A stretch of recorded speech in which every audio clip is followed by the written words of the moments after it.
Clotilde Marie-Pascale Courreau, née le 3 avril 1969 à Levallois-Perret, Hauts-de-Seine, France, est une actrice talentueuse et princesse de Venise par son mariage avec Emmanuel Philibert de Savoie.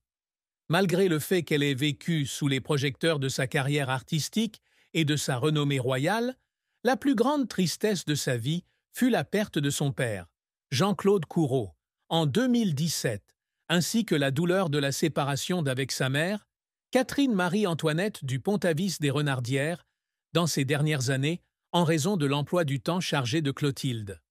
Jean-Claude est décédé le 12 octobre 2017 à Paris, à l'âge de 75 ans, des suites d'une crise cardiaque brutale. Pour Clotilde, son père n'était pas seulement son père biologique, mais aussi sa plus grande inspiration pour poursuivre l'art. Il était ingénieur, mais avait une forte passion pour le théâtre, emmenant souvent Clotilde et ses trois sœurs, Christine, Camille et Capucine, voir des pièces de théâtre à Paris lorsqu'elle était enfant. Au moment de sa mort, Clotilde tournait un film en Italie. Elle reçoit la nouvelle par téléphone de sa sœur Capucine et laisse aussitôt tout tomber pour rentrer en France. « Je suis allée à l'hôpital, mais c'était trop tard », se souvient-elle dans une interview fictive accordée à Madame Figaro en 2020. « Il était allongé là, paisible, et je me suis agenouillée pour pleurer. Je ne l'ai jamais assez remercié. » Elle a pleuré toute la nuit dans son appartement parisien, serrant dans ses bras la dernière photo de famille avec son père lors d'une représentation de ballet au théâtre des Champs-Élysées. Cette tristesse devient encore plus profonde lorsqu'elle s'ajoute au tourment de l'absence de sa mère. Catherine, institutrice et descendante de la noble famille du Pontavis des Renardières, vit seule ces dernières années dans un petit village de Bretagne après sa retraite. Clotilde, occupée par sa carrière et ses responsabilités royales, rendait rarement visite à sa mère. Lorsque Catherine décède en 2022 à l'âge de 74 ans d'une insuffisance cardiaque, Clotilde n'a pas pu revoir sa mère une dernière fois. Elle a pleuré dans la voiture sur la route de Rome à Paris, se sentant coupable de ne pas avoir passé plus de temps avec sa mère. La plus grande tristesse de Clotilde Courreau fut la perte de ses parents, les personnes qui l'ont façonnée, et le regret de ne pas pouvoir être à leur côté dans leurs derniers instants. La carrière de Clotilde Courreau a été un parcours inspirant, d'une adolescente qui a abandonné l'école pour se consacrer au métier d'actrice à une actrice respectée et membre de la famille royale de Savoie.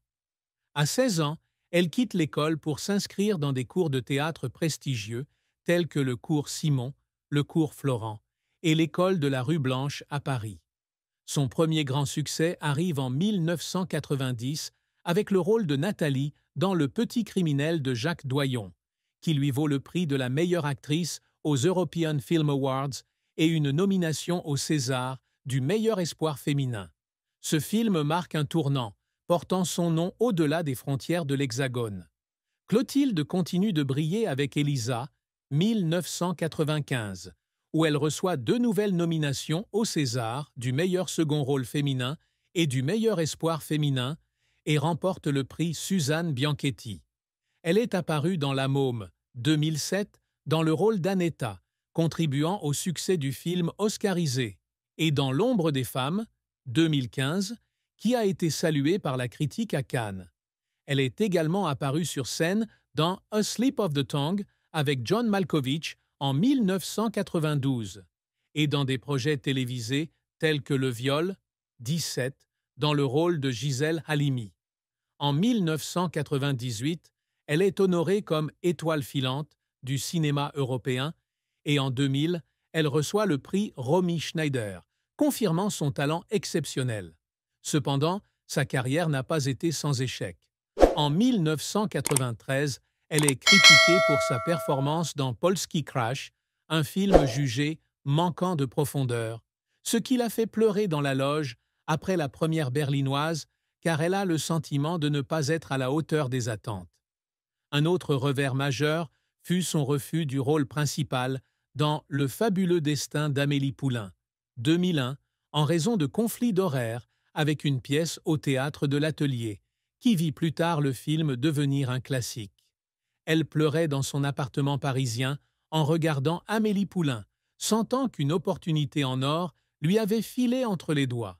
Les efforts pour faire pleurer Clotilde impliquaient également un sacrifice personnel.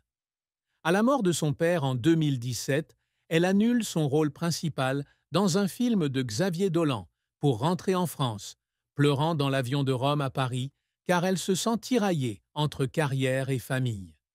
Lorsqu'elle a épousé Emmanuel et Filiberto en 2003, elle a réduit son temps de travail pour se concentrer sur son rôle royal et les nuits passées à écrire des scénarios seuls dans des hôtels low.